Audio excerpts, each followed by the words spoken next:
Bismillahirrahmanirrahim. Assalamualaikum warahmatullahi wabarakatuh. Waalaikumsalam warahmatullahi wabarakatuh. Bapak-bapak, ibu-ibu sekalian, Kombel SD Pro 1 komunitas belajar yang saya cintai. Di sini saya Pak Ian ingin memaparkan tugas dari PKG. Di akhir tugas saya ini saya membuat rencana tindak lanjut, yaitu memberikan inovasi pembelajaran melalui SEM dalam permainan Enggrang Batok. SEM itu adalah Sport Education Model. Oh, singkatan. Ya, jadi permainan yang saya ambil di sini adalah permainan tradisional. Enggrangnya tinggi. Ya, tapi ini pakai batok kelapa, Bu. Begitu ya. Nanti saya akan tampilkan foto dan videonya juga. Baik, selanjutnya kenapa saya ambil tentang Enggrang Batok? Di sini saya memiliki latar belakang di antaranya inovasi pembelajaran SEM ini merupakan pendekatan yang sangat efektif dalam pembelajaran untuk siswa-siswi kita, ya, dan juga untuk melibatkan siswa dengan hasil belajar yang berprestasi. Karena kita tahu dengan permainan yang modern, anak-anak itu sangat mempengaruhi pembelajaran mereka. Jadi mereka tuh kadang suka lupa waktu, ya, contohnya gadget. Kenapa kalau sudah diberikan gadget, walaupun memang hal positifnya banyak sekali di gadget, namun untuk mengakalinya, ya, kita harus menyelip-nyelipkan permainan-permainan tradisional kalau untuk di olahraga, ya. Jadi anak-anak itu ternyata banyak yang baru tahu, tapi ada juga yang sudah tahu. Tadi kan saya tanya, anak-anak udah pernah main permainan Enggrang Batok belum? Kata mereka, saya udah Pak. Di mana? Saya kan kaget, ya, karena di sini kita nggak pernah lihat, ya, permainan ini. Bahkan dijual di pasaran pun juga nggak kelihatan gitu. Ternyata mereka mainnya di kampungnya, dibikinin sama kakeknya, sama neneknya, sama saudara-saudaranya di kampung, ya. Dan saya merasa senang ternyata anak sekarang itu masih ada beberapa siswa yang masih mencintai permainan tradisional. Kemudian selain permainan tradisional ini melalui model SEM dan juga meningkatkan keterlibatan siswa dan hasil belajar siswa, permainan ini mampu memahami dan mengenal, ya, bahwa permainan satu ini adalah permainan tradisional yang memiliki budaya yang tinggi dan juga dapat digunakan sebagai sarana untuk mengajarkan berbagai kompetensi. Jadi kompetensi di sini kita bisa ajarkan kepada anak tentang, kalau dari awal tadi ya saya suruh untuk membantu saya untuk membuat, kita bisa mengajar kompetensi mereka dengan kompetensi yang sosial. Jadi mereka itu bisa bekerja sama untuk membuat Enggrang Batok ini. Kemudian jadi dari aspek fisiknya, ya, anak ini mampu melakukan kegiatan keseimbangan tubuh, ya, karena Enggrang Batok ini seperti kita main enggrang yang dari bambu. Kalau keseimbangan tubuh kita nggak bagus, artinya sulit kita untuk menjaga keseimbangan dan kita untuk melanjutkan untuk berjalan. Karena sulit. Tadi saya coba pakai Enggrang Batok itu beberapa kali jatuh juga. Jadi memang talinya itu harus kencang. Kemudian kaki kita benar-benar harus nempel terus. Jangan sampai ada lepas dalam 1 detik, lepas selesai, kita bisa jatuh. Kemudian melihat fenomena saat ini di mana anak-anak semakin sedikit terlibat dalam aktivitas fisik dan lebih banyak menghabiskan waktu di depan layar. Ini sangat penting untuk kita integrasikan permainan tradisional ini di dalam kurikulum pembelajaran. Ya, dengan menggunakan SEM, permainan Enggrang Batok ini diharapkan mampu menciptakan lingkungan belajar yang aktif dan mewariskan budaya. Selanjutnya, inovasi ini adalah tujuan pendidikan kita adalah tujuan pendidikan nasional untuk membentuk karakter siswa agar siswa itu bisa lebih kuat dan kreatif, kemudian mandiri, dan juga bisa bekerja sama dalam melibatkan suatu hal yang dia inginkan. Selain dia dalam aktivitas fisik, dia juga bisa kreatif dalam pembuatan permainan tradisional. Selanjutnya, Bu, tujuannya adalah yang pertama meningkatkan keterampilan fisik, ya, melalui praktik permainan Enggrang Batok. Ya, ini sangat mencakup koordinasi antara tangan, mata, kekuatan tubuh, kaki, dan juga keterampilan motorik kasar. Yang kedua, mampu membangun kemandirian dan kerjasama tim. Kemudian yang ketiga, menemukan rasa tanggung jawab dan kepemimpinan. Karena melalui peran permainan ini nanti kita bisa membuat kompetisi, ya. Jadi kita buat lomba, ya. Judulnya misalkan estafet Enggrang Batok. Di dalam permainan SEM ini kita bisa libatkan siswa, guru, dan lain sebagainya. Salah satunya untuk siswa ini nanti bisa kita ajarkan untuk mereka bisa menjadi pemain, bisa menjadi pelatihnya, kemudian juga bisa menjadi wasit dalam permainan enggrang batok ini. Contohnya misalkan di kelasnya Bu Rita melawan kelasnya Bu Ada, ya. Salah satu kelas Bu Rita dan salah satu kelas Bu Ada itu kita bisa bagi-bagi perannya, ya. Kita bagi peran-perannya. Misalkan 5 orang dari pemain Bu Rita itu sebagai pemainnya, ya. Kemudian 1 orang sebagai pelatihnya dan 1 orang sebagai wasit. Jadi permainan SEM ini kita mengajarkan bahwa siswa ini juga mampu, ya, bukan hanya menjadi peserta, tetapi mereka juga bisa seolah jadi pelatih, penyelenggara, dan lain sebagainya. Dan yang ketiga, ini yang keempat, melestarikan permainan tradisional sebagai bagian dari warisan budaya lokal yang dapat kita teruskan ke generasi berikutnya.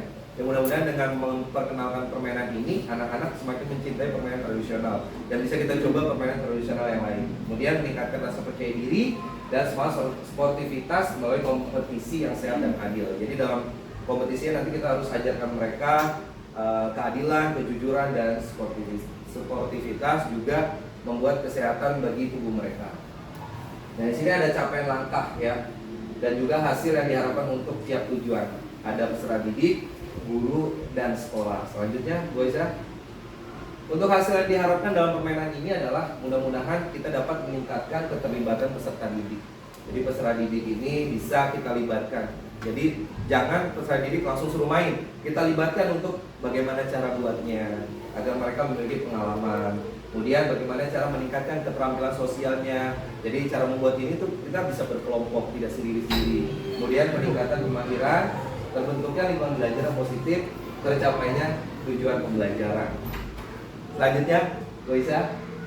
Dan untuk struktur, program, dan mitra dalam komunitas belajar, diantaranya itu kita membuat struktur program, ya. Program kegiatan ini bukan ekstrakurikuler, ya, tapi co-kurikuler di SD Mikro 1. Yang terlibat ini adalah siswa kelas 4, 5, dan 6, ya. Kemudian waktu kegiatan dilaksanakan itu nanti perlombaannya kita coba untuk di semester ganjil dalam waktu kelas meeting atau hari-hari besar guru. Dan penanggung jawab di sini adalah kepala sekolah, kemudian fasilitator komunitas, praktisi PJOK, yaitu saya sendiri guru PJOK-nya. Dan untuk mitra yang bekerja sama dalam komunitas belajar ini diantaranya kelas 4, 5, dan 6, kemudian seluruh pihak lainnya yang terlibat. Selanjutnya, Bu Aisyah, pernyataan tentang kapasitas yang dimiliki kelas atau sekolah. Jadi sekolah ini memiliki kepala sekolah, memiliki guru, dan tenaga kependidikan yang profesional sesuai dengan kualifikasi akademiknya. Lanjut, Bu Aisyah. Untuk rencana evaluasi dalam program ini, evaluasi secara menyeluruh dilaksanakan pada akhir kegiatan. Jadi berupa apa yang sudah baik mereka lakukan itu bisa langsung ditingkatkan, dan serta melihat umpan balik dari peserta didik nih. Dalam permainan yang mereka mainkan tadi, apakah mereka sangat senang, apakah mereka mengalami kesulitan, apakah mereka membosankan dan sebagainya. Tapi dari sisi yang tadi saya udah berikan kepada mereka, mereka banyak yang senang dan mereka banyak menanggapi bahwa permainan ini belum pernah mereka mainkan dan sangat seru katanya. Ya, lanjut Bu Aisyah. Kemungkinan tantangannya yang pertama itu keterbatasan fisik, yang kedua motivasi peserta didik, tidak semua peserta didik memiliki motivasi yang kuat. Dan yang ketiga, kolaborasi dan komunitas, kurangnya dukungan atau keterlibatan orang tua dan komunitas dapat mempengaruhi motivasi belajar siswa. Dan yang terakhir adalah waktu dan jadwal penyesuaian jadwal kegiatan dengan jadwal sekolah, dan kegiatan lain itu sering bentrok dan kita harus bisa menyesuaikan jadwalnya. Selanjutnya Bu Aisyah, terima kasih. Ya, baik Bapak Ibu, sebelum saya tutup kita coba sedikit foto dan saya tampilkan foto dan video anak-anak praktek tadi, ya. Assalamualaikum warahmatullahi wabarakatuh. Baik anak-anak semuanya, Bapak akan memperkenalkan permainan tradisional. Ya, permainan tradisional itu adalah permainan yang zaman dahulu kita lestarikan sampai sekarang. Nah, permainan tradisional ini namanya adalah enggrang batok. Udah pernah main enggrang batok belum? Yang sudah angkat tangannya. Enggrang batok itu permainannya dimainkan dengan alat-alatnya apa saja?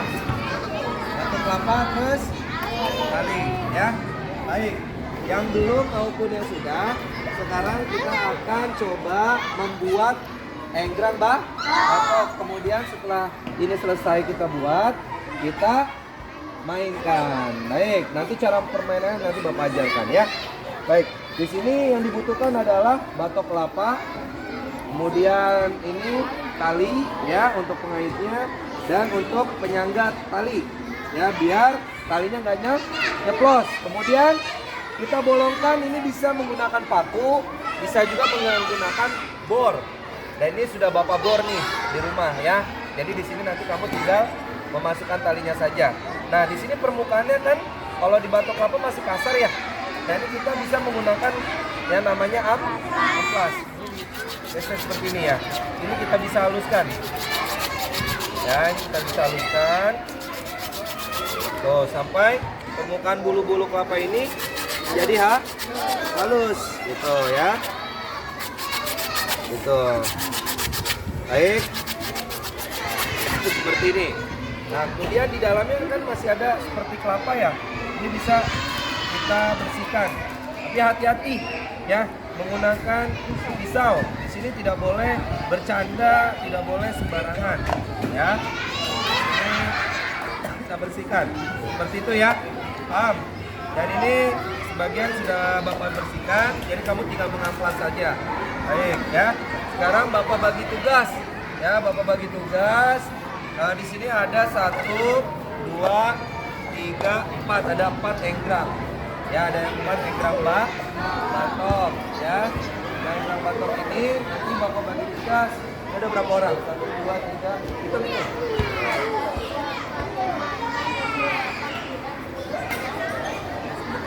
15.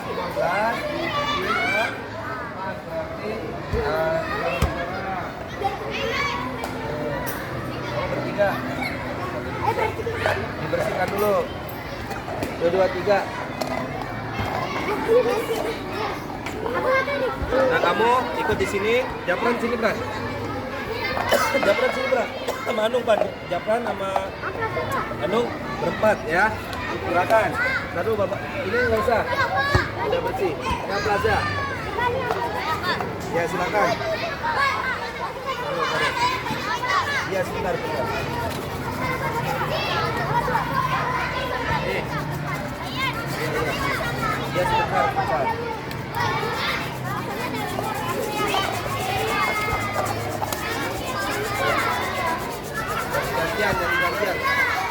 Gantian. Kalau ini gantian. Nah, diamplas.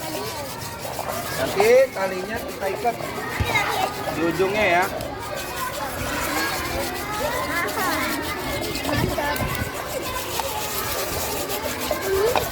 Oke.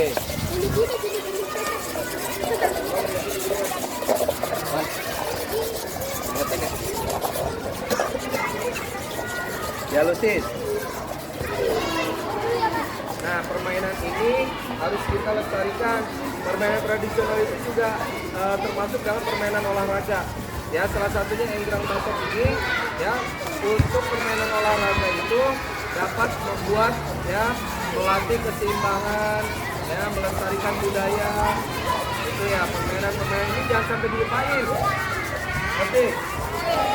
Jadi kita untuk menghindari main gadget terus, kita bisa ya peragaan permainan tradisional. Selain enggrang batok juga kita nanti bisa belajar permainan ngomong sodor dan sebagainya. Ya. Baik, sudah? Sudah ya? Oke. Nah, kemudian ini di ujung ini Bapak akan berikan contoh. Ya, di sini sudah ada tali. Perhatikan. Yang sudah dikaitkan dengan penyangga yaitu bambu. Ini agar talinya tidak lepas dari bolongan yang sudah Bapak siapkan. Jadi masukkan seperti ini. Kemudian tarik. Baik. Jadi di situ ada berapa? Siapa yang mau mengikat? Silakan diikat yang kencang ya. Itu ada 2 ya? Nih. Tuh. Lihat. Ini 2. Masukin. Kamu yang satu lagi kan? Mereka diputar dong. Aku dong. Itu tarik. Ini. Ya. Yang sudah ini masukkan. Tahan dulu. Ngapain dipegang dulu? Udah? Kalau sudah? Sip. Oke, kalau sudah? Oke, kalau sudah ini kedua batoknya ya. Ini disambung ya. Disambung kemudian diikat sesuai tinggi badan kamu. Ya. Contoh seperti ini ya. Kalau misalkan kamu tidak bisa mengikatnya dengan baik, ya, kamu gabungkan aja seperti ini, ya. Kemudian kamu simpulkan di sini, itu ya. Seperti itu, kamu pegang. Nah, cara memainkannya adalah seperti ini. Apa? Sepatu dulu, ya. Kenapa tidak pakai kaos kaki? Karena cara mainnya itu adalah nanti kaki kita yang jempol dan tunjuk itu mengaitkan ujung kelapa dan ujung benangnya seperti ini, ya. Nah, ini harus dikaitkan. Nah, cara mainnya ini kita dua tangannya seperti ini. Lagi, ya. Coba mesti. Terus kita jalan nanti. Balapan seperti itu, ya. Nah, cara mainnya ini nggak boleh kendor, ini kita pegang terus tuh, ya. Coba kamu misi geser, Bapak akan contohkan. Nah, tuh, nanti kamu balapan sama teman. Ya, ini balik kaki. Seperti ini. Jadi talinya disambung, ya. Berarti dipegang yang kuat. Ada yang mau coba nggak? Coba sini satu orang. Yuk, ikan. Jangan buru-buru. Ikan. Yuk, jalan. Terus. Ya, awas, hati-hati. Oke, dengarkan. Permainan tradisional ini harus hati-hati, ya. Walaupun nanti balapan, tapi tetap keseimbangan tubuh kamu harus kamu jaga dan talinya nggak boleh kendor, ya. Jangan, kemudian kamu gerakan. Paham? Coba silakan, bisa ikatnya nggak? Coba diikat.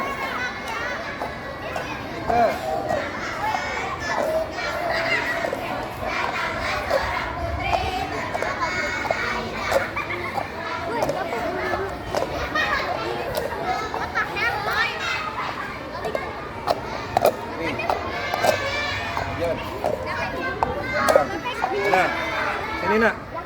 Ini masukin sini. Ini Bapak masukkan. Susah itu ya, kecil ya.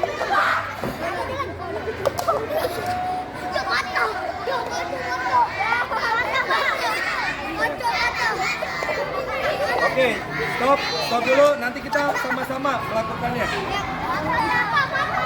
Apanya? Apa?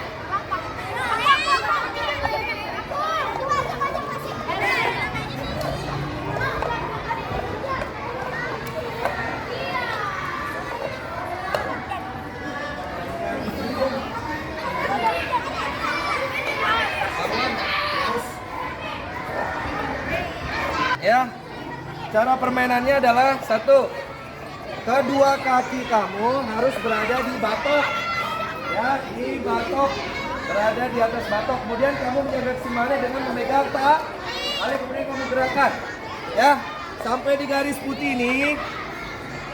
Kemudian kamu balik lagi, kemudian estafet gantian sama temennya. Paham?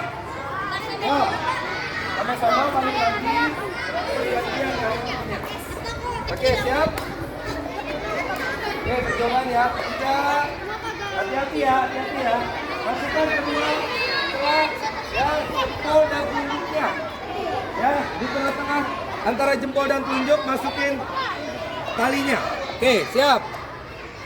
3, 2, siap, 1. Bergerak. Ayo lancar. Bagus. Ya, balik. Awas, awas. Fokus, fokus. Fokus, hati-hati. Terus, pelan-pelan. Bagus. Awas. Ayo. Terus, ngejar, terus kan. Oke, kalau nggak bisa kasih temannya gantian.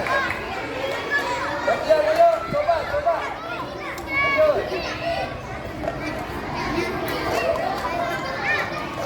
Awas. Jaga keseimbangan tubuhnya boleh ya.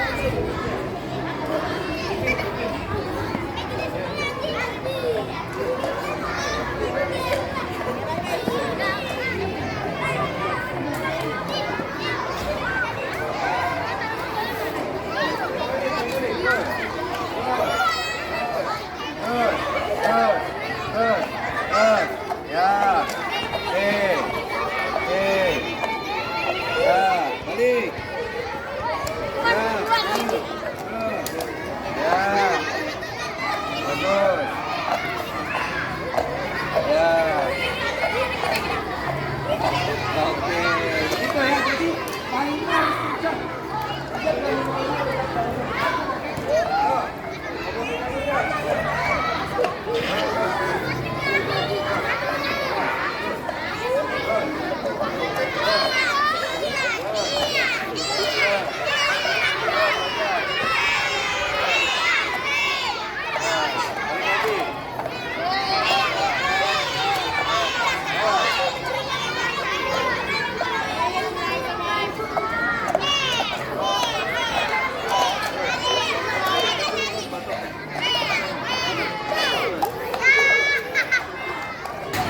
Jalan dul, mana? Jalan yang udah bisa. Terus, ayo, nggak boleh kendor, jangan sampai kendor, talinya jangan sampai kendor. Kasih tahu caranya dul, temennya dul. Jalan lagi. Ayo dul. Sana dul, ke sana dul.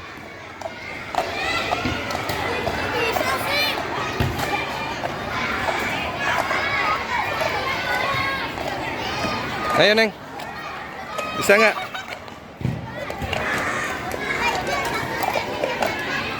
Balapan. Hati.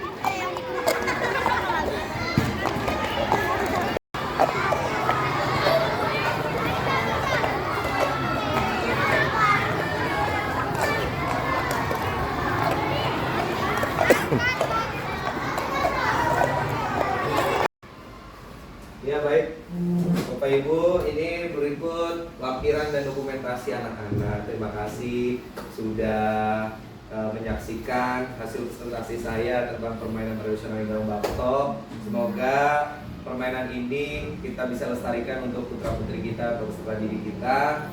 Dan terima kasih kembali kepada teman-teman yang sudah memperhatikan saya. Semoga apa yang sudah saya sampaikan ini bisa menginspirasi. Assalamualaikum warahmatullahi wabarakatuh. Waalaikumsalam warahmatullahi wabarakatuh.